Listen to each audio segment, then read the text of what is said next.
Hello busy people, ఇంకా next వచ్చేసి మా వాళ్ళు డ్యాన్స్లో అయితే మామూలుగా వేయలేదు, మీరే చూడండి.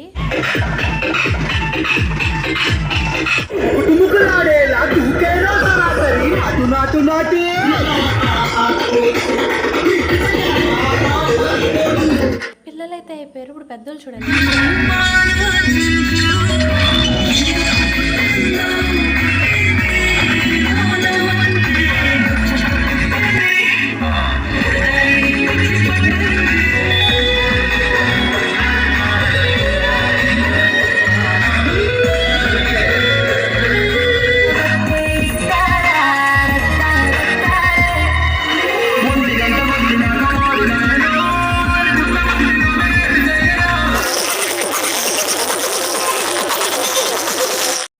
ఇంకా డ్యాన్స్లు అయితే అయిపోయినాయి. గోదావరి దగ్గరికి అయితే వచ్చాము. గణేషుని వాళ్ళ మమ్మీ దగ్గరికి పంపించాలి కదా, ఇంకా మేము కూడా